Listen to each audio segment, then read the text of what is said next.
Today's episode is sponsored by Drayton Realty Group at 653 South Coit Street in Florence, South Carolina. Welcome to the Florence Foodies Podcast, a place for the community to gather and share the stories, voices, and experiences that make Florence feel like home. To support this podcast and the Florence Foodies platform as a whole, click the Support This Podcast link found in the description.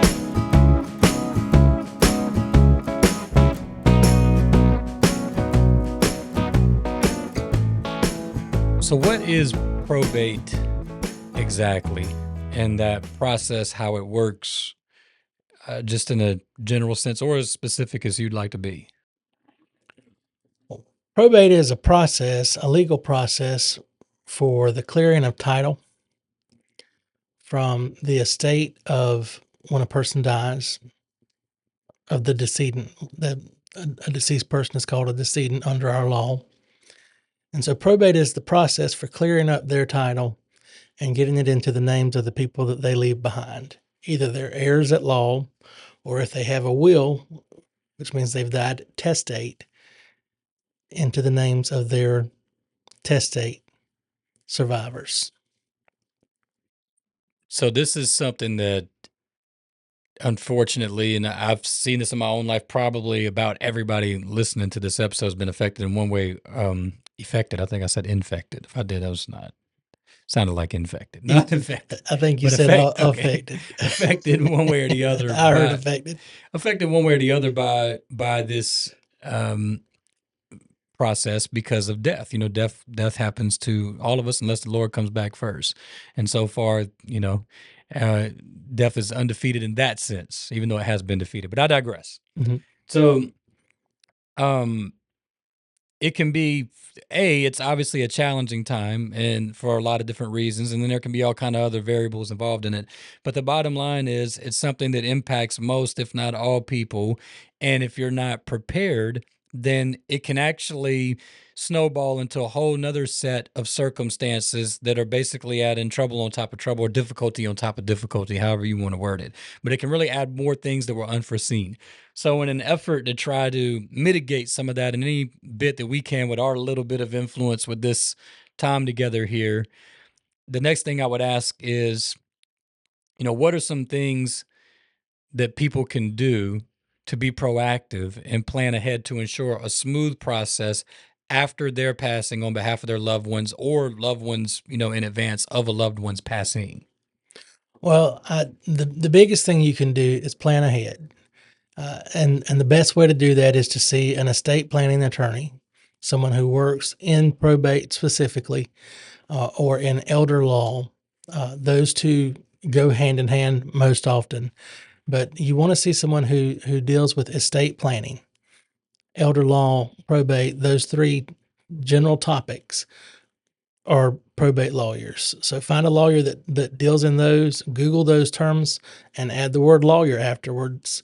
And that's how you're going to find a lawyer that you're going to get that's going to help you be able to prepare yourself a will, prepare for powers of attorney, prepare for any eventuality that's going to come. We all know that at some point we will die.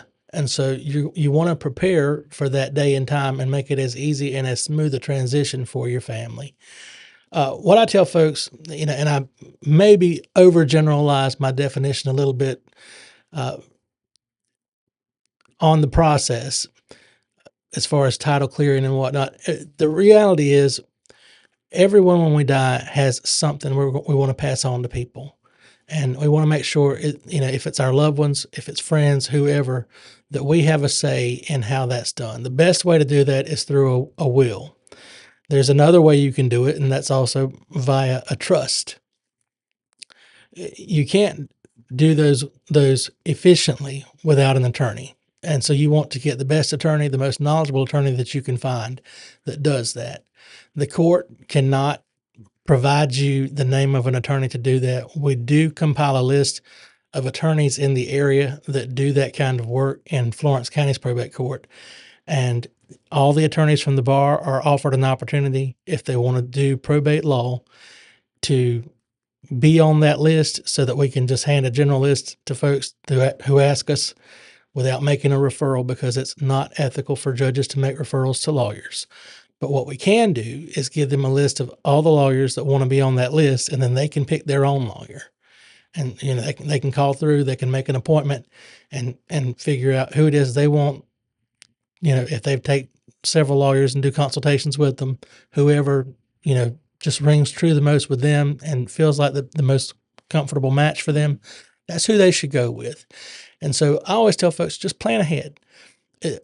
Death feels morbid to talk about. It feels scary. None of us like to address that issue. None of us want to address the issue, but you've got to. And if once you do, it gives you a lot of peace of mind that you've got that out of the way. You've taken care of that. And again, I define it as a process. I do that to distinguish it from the court itself. Probate court is the court that handles not just estates, but we also do guardianships and conservatorships. That's when a loved one, has lost the capacity to take care of themselves, either mentally or physically, and they need someone to step into the role of taking care of them, making medical decisions for them or financial decisions for them, determining the things that make their daily life better. It's a process that has to come through us. A lot of folks think, well, I've got a power of attorney over this relative. That should help me do all the things I need to do for them. And to some extent, it will help you, but you'll reach a point where it won't help you completely. There'll be certain institutions and organizations that you're going to need to deal with on their behalf where the power of attorney will not work fully. And so as great of a tool as it is to help, you're going to reach a point where you're going to need something stronger than the power of attorney. And so that's what the court's there for, to help you with that guardianship and conservatorship. We also do mental health and alcohol and drug commitments to help folks who are suffering with those issues so that we can get them treatment, and a whole range of other things that, as time permits, we'll try to get into those too. But to say the least, our court handles an awful lot of things that, folks, when I tell them about it, they're like, gosh, I had no idea probate does all that Right. stuff. And it just kind of blows people's minds just how much we actually do. Yeah. That was part of my asking. And another thing, just to talk, because I think a lot of people think that when they think about probate, they just think about grandma's stuff. Like, what happens with grandpa's stuff. That's it. But it's actually a lot more that goes on. And in relation to grandpa's stuff, you touched on something that I just want to highlight again, really just circle back to it, because I think it's really important to understand. But when you talk about a will, I mean, you can't just go in your room and write on a piece of paper with an ink pen where you want everything to go and expect that to be sufficient. Write it and sign it at the bottom. I mean, I would assume that would not fly. Our not necessarily. Our law says that a will must be written and signed by the testator in the presence of two witnesses. A lot of folks have this misconception that it has to be notarized. You can attach to your will what's called a self-proving affidavit, and that's where a notary would come in. But you don't have to attach to it a self-proving affidavit. The law only requires that it's signed by the testator, that's the person whose will it is, in the presence of two uninterested witnesses. So say you've got a witness who may be interested in it, and that's somebody who's going to receive something from the will. They're not going to be able to receive anything that if they sign that will. So you want to make sure they're completely uninterested witnesses. Just two people, 18 years of age or older, see you sign that will, and they sign it along with you as witnesses. That's all the law requires. So I always tell folks, it's best if you go get a lawyer that understands exactly what's required and get it done that way. Some folks can't afford an attorney, and I understand that. You can write your own will, but don't sign it without two witnesses being present. You can't make that mistake, because it puts us in a position of saying this person died intestate.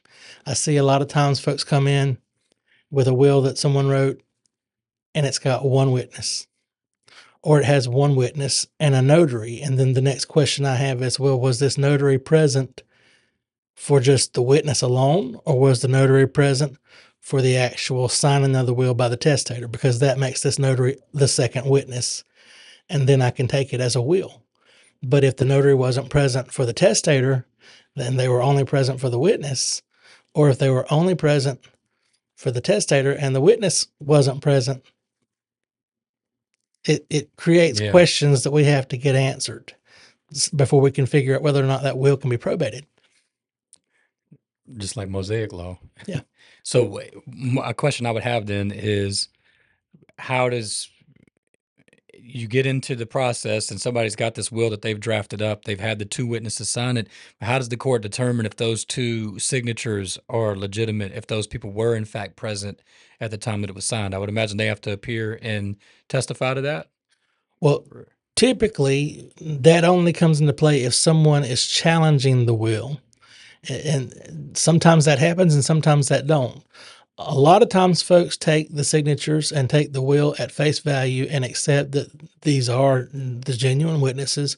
This is the genuine will of their loved one who passed away, and they don't question it.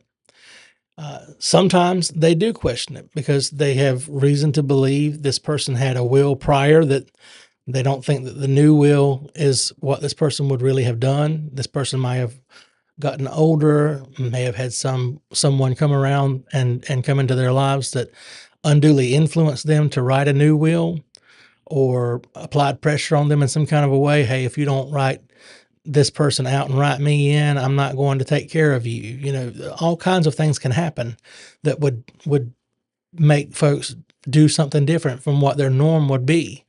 And so we see stuff like that all the time where folks will question whether or not this will, that's the newest will, which is the one we have to go by until it's proven not to be the correct one, is, you know, there's some question as to its legitimacy or as to its accuracy as the real and true last will and testament of that individual. And so, you know, families, I encourage them, be present, be a part of this person's life. Make sure that you're there and you know what's going on with them. It happens most often in cases where folks are vulnerable. Their family doesn't live close by, or they've been estranged from family for a while, and maybe they're in a nursing home type situation, or any number of scenarios can occur that could keep a person from being around their family on a regular basis. And the family might think, well, everything's okay. I have plenty of time to see them. And then something happens to them and they die. But other people who were close to them and who did understand and see more on a daily basis what was going on, either legitimately understood what was going on and were taking care of them, or there's some question as to whether or not that was the case, and they may have swooped in and taken advantage. Now, we do see some very good people who come in and they are like family and they treat people really well, and they realize, okay, your family lives halfway across the country and you need somebody. You've gotten older and they're living their lives and raising a family, and you need somebody, and they treat you like family. And this person wants to leave a legacy or some type of a bequest to them in their will. And there's nothing wrong with that. It's okay to, you know, your will is your will. And we call it that for a reason. You want to do something in it and make the gifts you want to make. But you need to make sure your family and your those people who are close to you all understand before you pass that you've made certain gifts and things like that. You don't have to tell them all of your business, but it'd be good to make sure that you've made them aware that, yes, I've done some things with my final preparations, so they're not taken completely off guard. They're not questioning its legitimacy, and it doesn't create issues with the court later. Because a lot of times when, you know, sadly, when people pass away, folks who were getting along or were trusting other folks to take care of you, all of a sudden all that trust has gone out the way, and they're like, okay, so there's a money grab here. You were in it for the money. You were in it for this. You were in it for that. You were just trying to take advantage of my Aunt Susie for so and so. And I'm just Aunt Susie's just a fictional character. I don't just not anything to do with anybody. There is no Aunt Susie. There is no Aunt Susie. Just pulled that out of thin air. So Yeah. if that happens to You have an coincide with Aunt Susie, anybody, it wasn't you. it's not your Aunt Susie. It's just somebody I made up. Disclaimer. But you see cases where folks just, people get older and they depend on folks. So if it's your loved one, make sure that you're there and you're present and you're trying to take care of them. And if not, that you know who is, because folks do get taken advantage of. Yeah. I'm not saying that everybody that comes into someone's life and is good to them and takes care of them is doing it to try to get something from them. Obviously, there are some very good-hearted, decent people in this world. And it's okay if you are the beneficiary of someone's good-heartedness and decency to leave them something in your will. But you certainly want to make sure if you do that if you have family that you think may question your willingness to give them some type of a gift or bequest like that, that you make sure that they know you want to show your appreciation for what this person did. And you may not have had all the resources in the world to do that while you were alive, but you wanted to take care of it on the back end when you passed. Yeah. It's communication. So and for anybody that has been through it understands, but it can be a very stressful thing because family member passes. And then if you're tasked with the duty of, cleaning out all their belongings, maybe obviously even in our business, we deal with a lot of this too. So the house is full of all kind of items and furniture and objects, and you've got to go through all of that stuff. And it can really compound depending on the nature of the relationship. If you were really close with that person, that's emotionally taxing. And now it's physically taxing. It's time demanding. You probably have a job. You probably have kids. There's all these things compounding. Then you get into the element that you speak of where you may have family members or a neighbor or a friend, and everybody feels like they're owed something. And greed can start to creep its way in where it can find a crack and an opening. And it can get, I could certainly see how it could get really messy really quick. And just to kind of undergird your point, probably the best way to avoid all of that for your loved ones, or, depending on whatever side of it you're on, is good, clear communication when possible. But I mean, death can be unexpected. I mean, you never know what's going to happen. But if you're getting older and you're looking at the math and you're approaching it that way and you're being honest, like you said, and even the Bible says this, and I believe it's Ecclesiastes or Proverbs, one of the two, but it's actually wise to contemplate death to a degree and just understand and embrace that reality of life, that part of it, and just communicate. Hey, look, I've got all this stuff prepared. This is where it's all at. And, God forbid if something happens or when the time comes that something does happen, this is where everything's located that you need to help make this as smooth as it can be. Absolutely. A lot of, and there, that's a good segue into another thing that I need to mention. A lot of folks will ask, well, where do we file a will? While they're still living, where do I file my will? You don't file your will. Your loved ones, whoever your personal representative who you name in your will do the filing after you pass away. And they should do that within 30 days after you pass. Sometimes that's not something they can actually do because they can't find it in time. The court can give you a certain degree of leeway and still allow for your will to come in, but the sooner the better after you pass away if they can find your will. So I tell folks, when you have a will, please put it in a safe place, a lockbox or a safe deposit box. Make sure the person that you name in your will as your personal representative to carry out your wishes that you want the court to appoint in your stead to do these things on behalf of your estate. Make sure that person knows where to find the will at and how to get to it easily, that they either know where to find the key or you've already given them a key so that they won't have to worry or hunt for it. They've got it. And they can't probate a copy without everybody in the family consenting to it and agreeing to it. A copy given to the probate court means you've died intestate or without a will. But they can probate the original, and that's what the court accepts is the original of the will. So you have to make sure that they can get their hands on the original, not some photocopy you've given them, because a photocopy is it's a photocopy. It's not the original. We work with original documents at the probate court. So I really appreciate this on today's episode because I think that there's a good possibility this could be very informative and eye-opening to at least somebody, hopefully more than just a somebody, but that'd be fine too. But this is a very big subject, and it is often put off, like we said. So naturally, unfortunately, due to the nature of life and human nature, there are going to be these complexities. There's gonna things are gonna get messy. There's so many different things. People are pulling in different directions.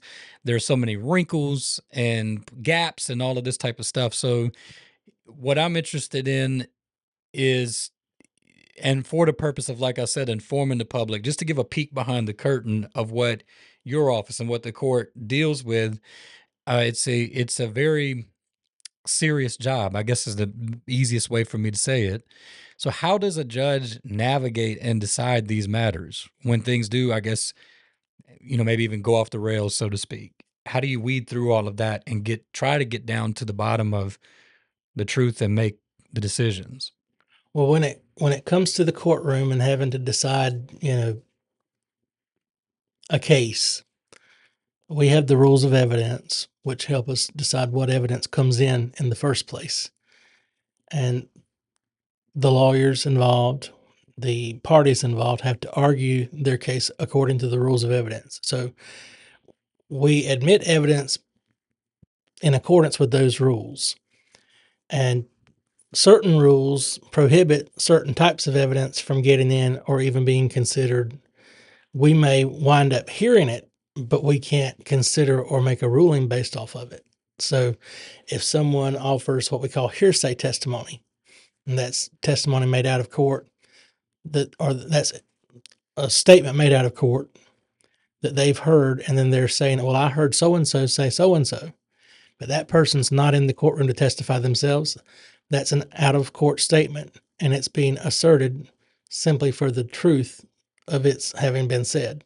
It can't come into court and can't be considered by the court because that person needs to be there if that person can be there. We can't allow testimony of what this person heard said by the decedent in a case. The dead man statute prevents that. There's certain other things we can't hear or can't allow in consideration for evidentiary purposes. So we have to make sure that all the evidence that's given to us comes in and it's verifiable, that it's the best evidence that is available to be considered, originals instead of copies. The records that we receive are records that are kept in the ordinary course of business. For certain types of evidence, that the chain of custody of that evidence, we can trace it all the way back to its origination. Things like that. So we're trying to make sure that the integrity of what we're seeing can be unquestionable when we make a ruling. You mentioned earlier, how do you tell if somebody's handwriting is theirs? Has somebody actually signed a document? Well, we get handwriting experts to come in and they compare it to known signatures of that person on other legal documents from years back, 10 to 12 known legal documents they've signed in the past versus the document that's in question. And we go from that. And the expert will point out various little idiosyncrasies between the signature in question and identify it or differentiate it from the things known in the known signatures throughout the years. And so we do that to make sure that we can tell if this signature is likely to be the signature of the testator or of whoever it is in question that we're trying to figure out if it's their signature or if it's not. So the standard that we're looking at is it more likely to be their signature or is it less likely to be their signature? Which is it? More likely their signature or not their signature? And so overwhelmingly, usually that expert's going to be able to tell us one way or another with some degree of certainty based on their professional experience, whether or not that signature is the signature of the person in question. with other types of evidence, the attorneys and the parties will argue whether or not it should come in. If both sides consent to it coming in, that's pretty easy for the court. It comes in and it gets considered. If they don't consent to it coming in, then they're going to argue back and forth over the rules, which rules allow for it and which rules don't. And then the court will make a determination. With regard to deciding the case as a whole, we take all the facts presented to the court and we apply the law to the facts that the court is allowed to consider after all the evidence comes in. And you try to do that as fairly as humanly possible. You take all personal bias out of it in as much as possible. Now, I myself have to do that very prayerfully. I think most judges, especially those of us who are believers, have to do that very prayerfully. If you're not a believer, I don't know how you do it, quite honestly. But as a believer, I have to be very prayerful about how I do that. I want to make sure that whenever I issue a ruling, the ruling is straight down the middle as much as I possibly can. I'm not favoring one over another. I'm not exercising any personal bias one way or another. I want the facts to speak for themselves, and I want the ruling and the law to be firmly rooted in the law, so to speak. I don't want anyone who comes through our court to feel they haven't had their day in court. So I'll let people tell their story and narrate, give us all the information they can give us within the bounds of the law. Because I believe it's important to hear as much as I can hear. But when you make that ruling, you make it extremely carefully. It's not willy-nilly. It's not done in a hurry. Sometimes you have to take a matter under advisement, and you may take a week before you issue that ruling. You can't give it to them right at the end of a hearing. Sometimes you do give it right at the end of the hearing because the facts are very clear and there's just no reason for delay. But in the ones that are extremely tough, where the parties in front of you are very heated and you may need some time for them to calm down, and you might create, just by giving a ruling that day, even if it is, you're prepared to give a ruling that day, it may do more harm than good, and it may create a tremendous amount of overwhelming emotions for them for you to give a ruling right there, then and there that day. You may have to wait a couple days and then issue your ruling. And so you have to weigh it out and be very careful how you do it. But again, I say prayerfully. Yeah, and like I said earlier, just in an effort to give a peek behind the curtain, because I think that there's, when we don't know what we don't know. And a lot of times people would just compartmentalize and say, well, probate's just, so and so passed away. And so it's got to go through this process and then we can do whatever it is we're looking to do. But the reality is, and for a lot of people, that may be how it works, but it's a very delicate, like you said, nuanced subject. And once you realize that, listening to you speak, what should be the interpretation is, or the realization is that, well, this is no different from the other courts of law. So when you have, you know, some kind of, circuit judge, general sessions, whatever it may be, that's, a criminal judge that's determining people's life, that's a heavy, weighty matter for that person to be tasked with that role and responsibility. No different than a family court judge. You're deciding children's living situation, future, child support, financial situations. These are big, big, big implications for the parties involved, and you're tasked with making that final decision and ruling.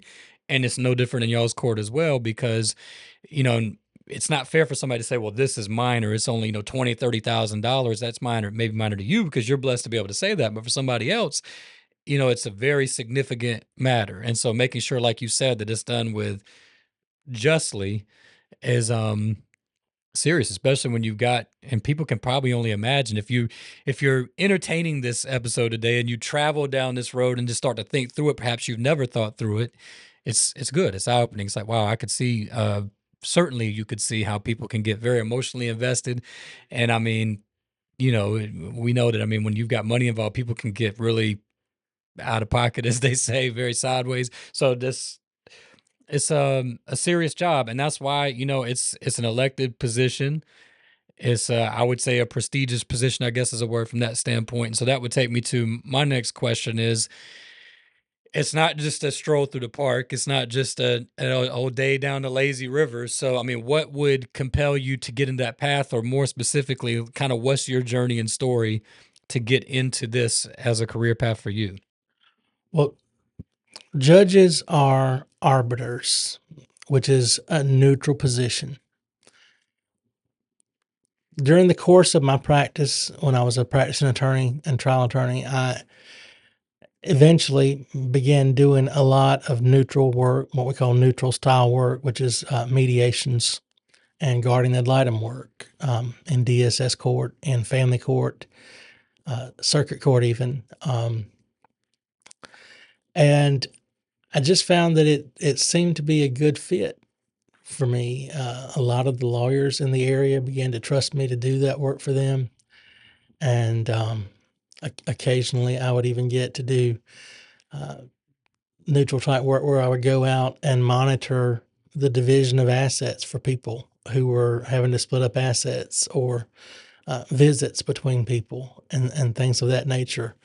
Um, but just doing those mediations, and then at one point, I had a friend of mine who was working doing a lot of special referee work, and tried to encourage me to consider to do special referee work, and I was going in that direction. And then I had a friend of mine who was the probate judge of Florence County, and I'd been working in probate, doing some guardian ad litem work, doing some trial work in other counties as well, and representing clients there. And um, his name is Judge Munford Scott. Judge Scott had been appointed to replace another friend of mine, Judge Eaton, who had served before him. And I just was very encouraged by him when he decided he wanted to step down. Um, he wound up deciding to finish his term, but he encouraged me to run. And so I prayed about it, and I eventually did run. And when he was finished with his term, so he was a mentor to me, and just a good, decent, um, godly man. And I thought the world of him. I still think the world of him. He's still with us.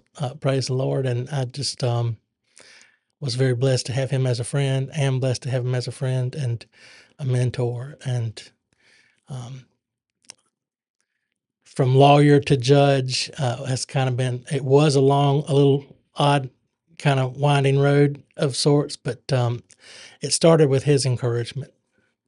And so would you say that, you run and you get the position, and now it's been what, 7 years, almost 6, 7 years? Almost a little over 6.5 years now. Yeah. And I mean, has that been positive for you? Is that something that you've enjoyed? It has. I genuinely do feel that it is a calling, and I feel the Lord has called me to this, and He's blessed me in it. I will not tell anyone that it's a bed of roses or a cakewalk by anybody's stretch of the imagination. Just like any other job in the world, it is a job. It's an occupation, and um, some days you feel are good days. Some days you don't feel are the best of days. But every day is a day to start over again, try harder, work harder, and every day is a day of service. And I genuinely feel that I'm given an opportunity every single day to bless others and to try to be a blessing. And I genuinely feel blessed to be in this position at this time. And I hope and pray that the people of Florence County will see fit to keep me in it for a long time to come. It can be difficult working in public service because, and we see it a lot of times with the food, some of the things that we do in relation to the food scene, but everybody's a critic. And so, you're always going to run across people that are dissatisfied and have their own opinion and interpretation of things. And that's just part of it. That's just part of it. So you kind of have thick skin, and yeah. And I love what you said earlier. If you're not a believer, I don't know how you do. And that was a different, making determinations with the context of what you were saying.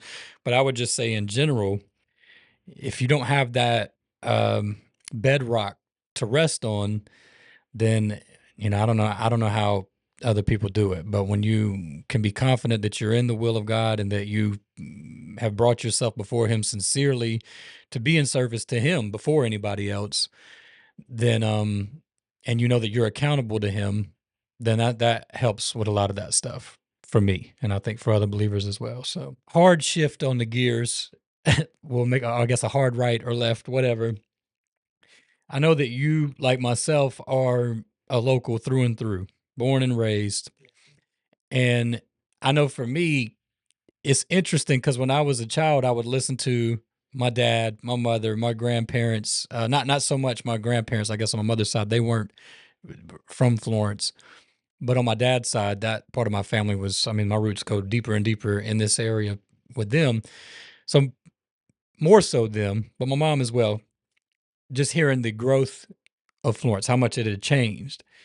And I remember looking at it at that time and saying, "Man, that stinks for y'all." You know, as a kid, you view things differently, but like, this is it now. We've arrived because we've got a Taco Bell or something stupid like that. And because they would always say, you know how it goes. Your dad, your grandparent, whatever, say, this was nothing but woods back whenever I was your age. Well, now I'm in that situation. So, I mean, I've got a son that just started at West Florence, and now I'm literally in a position to tell him that, like, across that street when I was here, nothing but woods, and that's the truth. And now, I mean, that whole road is full of all kinds of storefronts, and you got Walmart. Obviously, we had Sam's Club, and we had the skating rink, but that was it.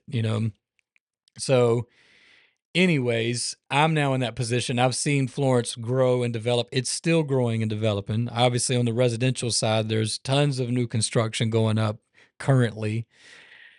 And it's interesting. I have my own perspective and opinions about it, different things, positive, some, pros and cons. But I'm interested with you being a local through and through. What are your thoughts and what have you seen over the years in Florence's growth and what's really caught your attention?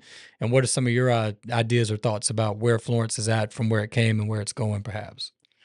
Well, Florence has always been a growth-minded city and county, and it's it's been nice to see a lot of the things that have come and that are coming now. I think that kind of the biggest kick in the pants for Florence was when COVID hit. We were constantly growing and constantly morphing into something bigger, and that kind of, in a strange way, set us back a little bit on that. It took out some mom and pops restaurants and things that we all kind of thought were near and dear and loved. But there were some that are mainstays that stayed true and held on for dear life, and they're still with us, and we're blessed to still have them that are just institutions. But I see us beginning to grow again, and we're pulling out of that and moving forward again. We've got economic development is on the rise again in Florence. Jobs are coming back. People are moving here from other parts of the country where, for better or for worse, they don't like what's happening in their neck of the woods, and they want to come here. They like the quality of life that we have here, and so they want to enjoy what we've got and what our leadership in this area has created. And so I think that we've got nowhere to go but up in Florence. And I like to the scene here has changed a lot, as you said. Our downtown now, we've got a downtown now that's not dilapidated, that's constantly evolving and growing and changing. It's vibrant. It's what was old has become new and is fresh. And you see people at nighttime downtown. You never saw that when I was a kid. My parents knew of the era and time when that was the case, but I never knew that growing up. You'd see people in daylight once in a while, but it still wasn't a very Yeah. vibrant or busy downtown because we had as what always happens when something new comes, the older things kind of get neglected. We had the mall, and we had Florence Mall first, and then we had Magnolia Mall, and that kind of took the energy away from downtown. But now you've got the mall, and you've got Florence Mall, and downtown's revitalized and thriving again. So, and I think that the big thing that has really been the catalyst for that is all of the educational opportunities that have come downtown and located downtown. In addition to the new courthouse and the new businesses that have come down there, we've got this wonderful medical educational facilities here that are creating an opportunity where you've got lots of foot traffic constantly. So, but you've got more jobs downtown than we've ever had. You've got more students downtown than we've ever had. Just a constant mix of energy and people happening constantly and moving and working and doing. And so that, I think, has really helped to drive downtown's revitalization. I don't want to just say downtown, downtown, downtown, but that's where things seem to be happening right now, and it's really nice to see. What I'd like to see in the future is for us to continue that down Irby Street. South Irby Street has kind of languished for, I'd say, the last decade, and it has always kind of been the main street of Florence. It's the main thoroughfare, and it's starting to pick back up again, and I'd like to see that continue. I'd like to see maybe some major shopping opportunities or industrial opportunities happen out there for people, bring some more jobs back in that direction. Maybe some more nice eateries come out that way too. I noticed we're getting a new Indian restaurant out there. So that'll be nice. We've got some other stuff coming too that I think will be great that I'm not supposed to be privy to, or at least announce those things, but I've heard about some of them. And so that was on social media. So Yeah. they got a sign outside with the Indian restaurant. So stuff seems to be spilling out that way, or I guess I should say developing out that way. So downtown does seem like a bit of the nucleus of a lot of what's going on, and a lot of money was invested in the things that have happened down there. I mean, there are people that could get into specifics on that. I wouldn't know or be able to here and now, but there's a lot of money that's gone into that area, and that's a good thing. That's opened opportunities for other places. And you've got the bluffs at Mill Creek that are being D.R. Horton neighborhood. It's being constructed right there by South Florence High School. And so I think, when I look at it, I would say that kind of a lot of the development as far as Irby Street, you've got downtown, and then you go down a little bit further to Pamplico Highway. There's been a lot that's going on in that area in this, in that case. And I would imagine with that neighborhood going down there, there's also other new construction down past South Florence, a lot that's going on.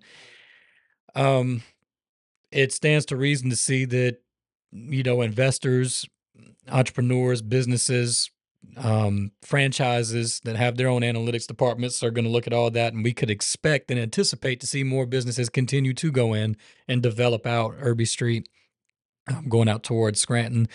And kind of to circle back over to the west side, I've said this, I've talked about it a little bit more early. It's kind of stalled now, I guess, waiting on groundbreaking and whatever is going to happen with Publix. But we talked about it at length on this platform at one point in time, that Publix announcement and their arrival into this area is an indicator of that exact thing, of that growth. And so in that case, it's West Florence, but I think we can anticipate to see the same thing. We're already seeing it. You don't have to anticipate it happening in the South Side too.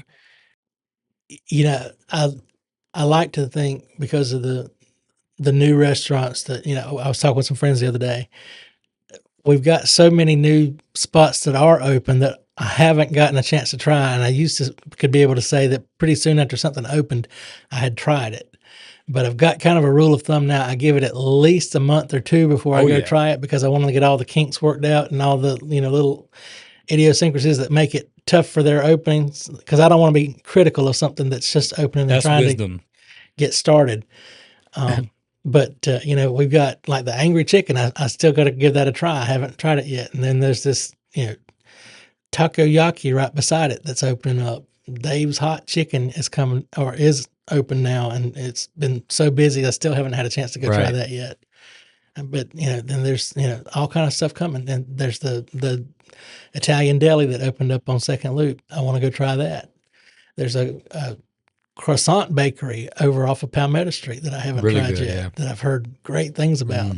So keep hearing about all these new little things that I still haven't gotten a chance to go try. It would still be new to me because I haven't tried it yet, but they're not really all that new yet anymore. So, we've got a lot of things happening and going on that have come that folks may not even yet be aware of that are, and then there's a lot of places that have been around, that are established, that have been here for a long time, that are doing new things too that folks don't know.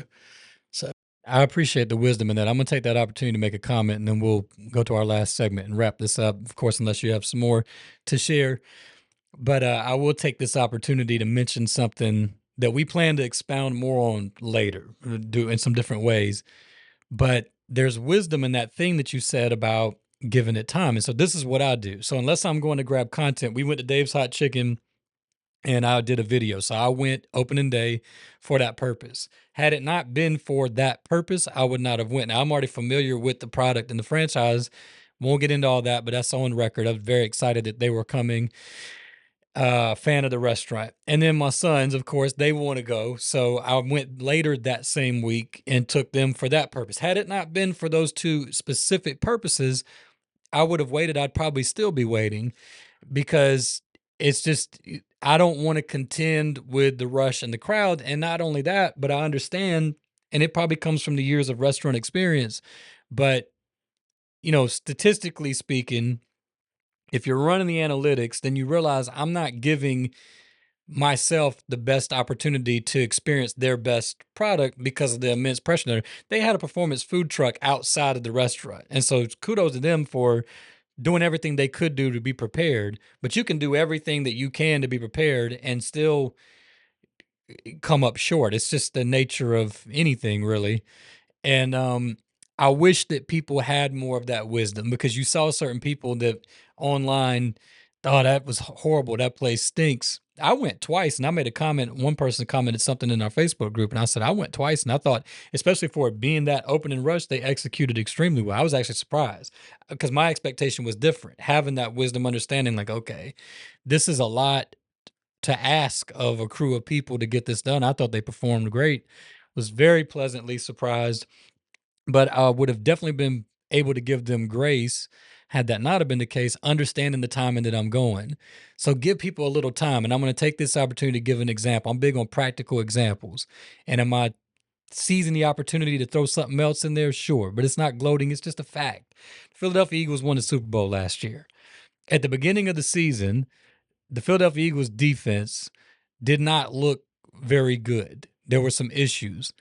And Vic Fangio had been brought in as defensive coordinator. There was a lot of hopes from his entire tenure in the NFL, but specifically coming out of Miami, they had a good defense, and hoping that he was going to be able to, you know, lock down that position. It's historically, in a lot of cases, been challenging for the Philadelphia Eagles to have good coordinators, and there's been coaching woes.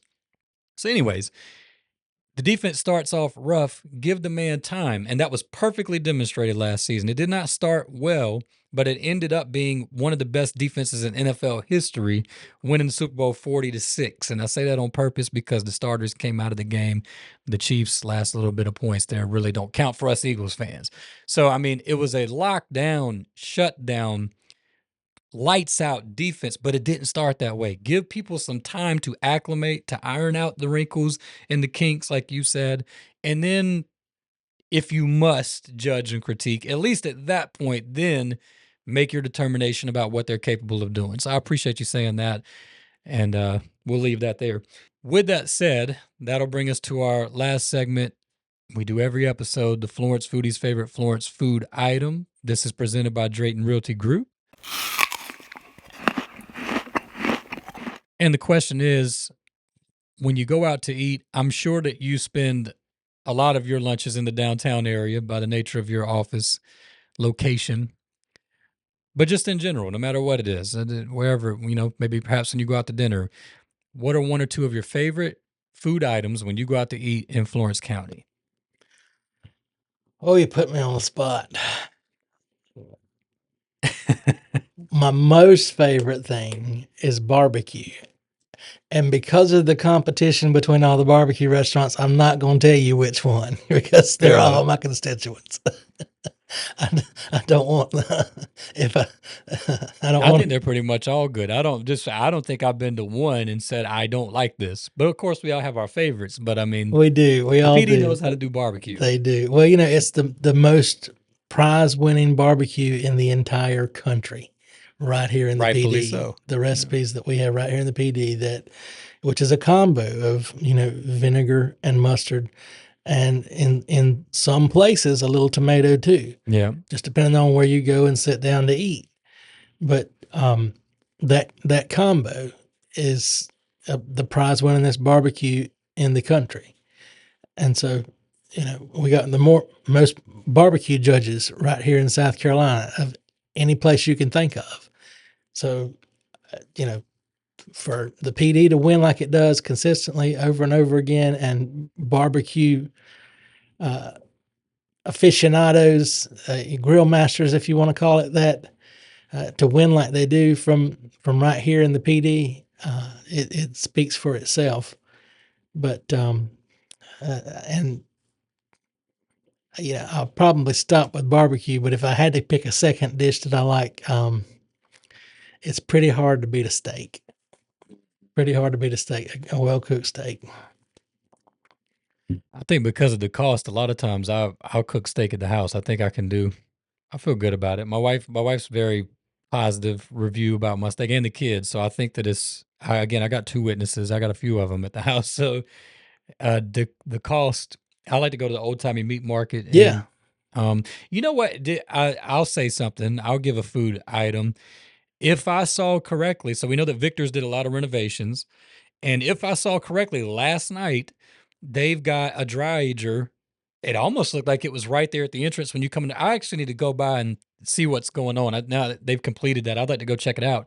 But if I saw correctly, and we sat down with Mr. Tim Norwood a while back, and he mentioned the wet aged steaks, but I think they are serving now dry aged steaks at Victor's. And if they are, and to my knowledge, that would be the only place in a restaurant that you could go sit down in Florence and get one to date that I'm aware of, unless somebody did a special.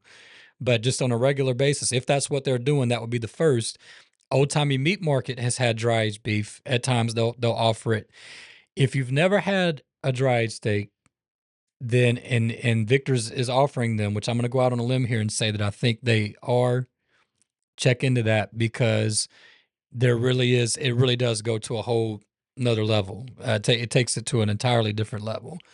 And once you've had them, it's almost kind of hard to go back. It's like, man, because just the depth of, and that's what it is. It's a depth of flavor of the beef whenever you dry age it. If you had dry aged steak before? I can't say that I would know the difference between one or the other, because I tend to go on the cheap end when it goes to steaks. We don't make quite as much money as some other judges do. But I do have a Victor's gift card I'm gonna have to use soon, so I'll make it a point to give it a try whenever. This is why I'm saying this, because I'm the same way. That's actually what the setup was. If you caught it, I would normally just make steak at home. And because of the cost, because the markup on steak is so much, it's just an expensive item, and I feel good about what I can do with a steak at the house on the grill. So that's what we'll do typically if we're having steak. But eh, not discounting that Old Timey Meat Market does at times offer a dry aged beef. They do pick that up. If you can make a steak at home, pick it up. But assuming that that's not available, and it's always not, and Victor's is offering it, that's something that, and I'm saying that because we need to support that, because that we really should. I think Halls in Columbia would be the only place that I've been made aware of that will be the closest to us. I guess there's probably Myrtle Beach probably got some dry aged offerings also. But anyways, if Florence has a dry aged steak offering, then we should support that. And that, you're the perfect example of the reason I was saying it. Or if you're like me, it's like, if I eat steak, I'll probably do it at the house. If you're gonna go out, buy that steak. Like, view that as a brand new item in your steak Rolodex and try it. And I think when you do, you'll be pleasantly surprised, and you'll understand why there's a difference. And so if they are offering that, if that's confirmed, hopefully that'll be something that we'll be able to keep, and they'll continue to offer it. I really, at some point in time, it's low on the priority list because we got so many things that we need to deal with in our own home and everything. But if finances and opportunities permitted somewhere down the road, I'd actually like to put a dry age or refrigerator in my garage or somewhere on my property, so that we could, but it's expensive, because when you dry age that piece of beef, you actually buy a large piece of beef, and then you actually end up cutting like 30% of it off and it goes to waste. But you could repurpose that, I guess, in different ways, possibly. But you actually end up cutting it, and then what's left on the inside is preserved. It's still actually fresh and edible, and it's really good. So, yes, I'll kind of fill in the gap here with a specific item. Victor's, I saw that last night. So I don't know how frequent it will be, if it's permanent or not, but to some capacity, dried steaks, go give them a shot. I don't think you'll be especially knowing what they do with their other steaks. I can't see how you would be disappointed. Well, that sounds like what they used to do years ago. We had a grocery store chain here called Winn-Dixie, and they were known Yeah, for their aged steaks. And so I don't know really, if I it's the didn't know same that. process, but they used to have aged steaks there, and that was what they were known for, was the best aged beef in the country. And so I it, didn't know that. So there's it different ways to age. There's wet aged, dry aged. I don't know. I didn't know that. I can't go back now. That we got that big old Winn Dixie building that. Talk about development. That needs to be something. It's a huge building, I understand, but man, that thing's been basically, well, anyways, it'd be nice to see something go there and be a draw and fill the parking lot up. It's a big building. Okay. Well, I appreciate you taking the time to come by and join us. Thank you for the opportunity. I appreciate it too. Yep. And of course, as always, I truly appreciate y'all's viewership and support. If it wasn't for that, we wouldn't do this, honestly. So I really appreciate it. And as always, God willing, we'll see you on the next one.